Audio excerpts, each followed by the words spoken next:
Welcome to this video, and I'm going to show you how to install Far Cry 2 KTMXHancer. This is actually a tough one, which is why I'm making a video about it. Now, first thing is you're going to have to download, reshade and install it to your game. I've already given you a link and I have it already downloaded. So I'm going to open it up and then go to select game. From here we're going to actually select Far Cry 2 and select DirectX 10 because we are going to use DirectX 9 for our ENV. So we're going to select DirectX 10 plus, which means 11. Actually, in case of Far Cry 2, we're going to use DirectX 11. So it is actually being downloaded, and we're going to have to wait quite a lot of time, to be perfectly honest.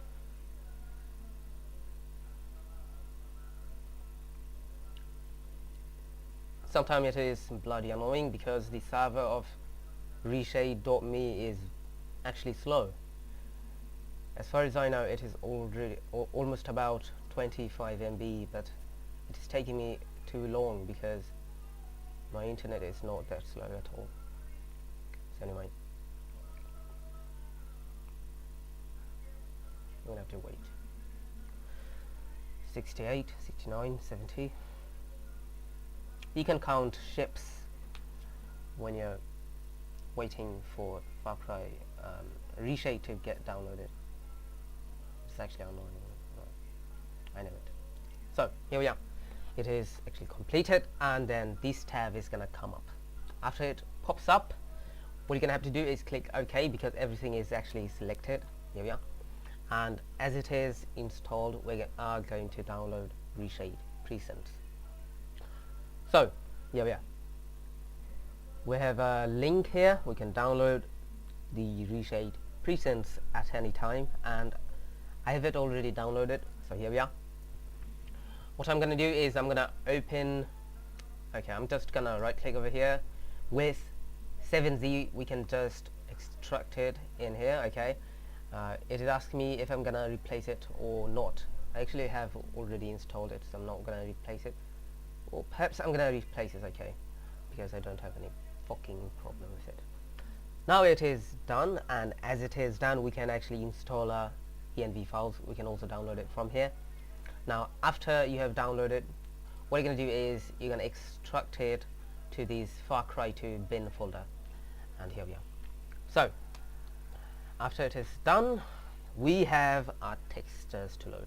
Now, I have given you the textures right here, and you can actually download text mod, which is a texture loader. I'm also going to give you the link to download it in this website. It is already being built, but it isn't actually published at all. I'm going to publish it with the text mod link.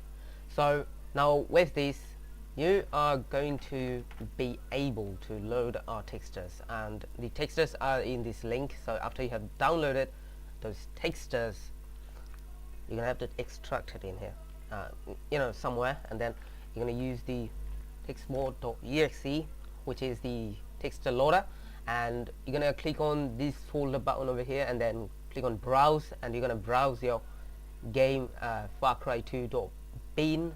Now I think it is exe, which is a game launcher. So you're gonna double click over here, then click on this little folder icon. Looks pretty tiny. So anyway, after you have clicked on it, you're going to go to the folder where that texture file is. So here it is. So now what you're going to do is you're going to select these texture file. Now as we have installed the ENV and reshade files over here, we need to load our textures. So here we are, and you're going to have to wait a long time.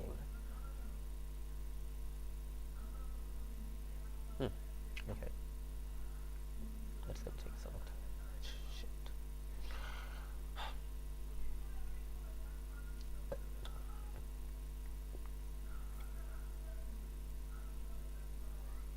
Okay, we're gonna have to wait a long fucking time. Damn it. Far Cry 2.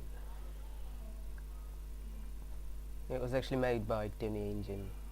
Dunya engine. It means world in Urdu. As you can see, both reshade and ENB is running here, and it is great. I love ENB because it has a lot of schematics in it. Reshade is also good, but it is not that good. It is used for changing, adding some effects, which is cool. But ENB does it better sometimes. So anyway, after it is loaded, we are going to click on Shift F2, and then you can select Rainforest for some forest maps, and KTMXHancer for any foggy maps, including some desert maps. Actually, it is good, and don't mind this one. So after it is done, okay. Now ENB is actually also installed over here, which is great, and you can probably play this game nicely now. This mod is quite optimized for everyone, but yeah, you're gonna have to use a better PC than you have if you cannot even play Battlefield 4 nicely, because this mod is not that optimized that you can play it on low-end PC with GT 610. So I recommend you to use a better PC. So anyway, this is done, and I'm gonna see you guys later.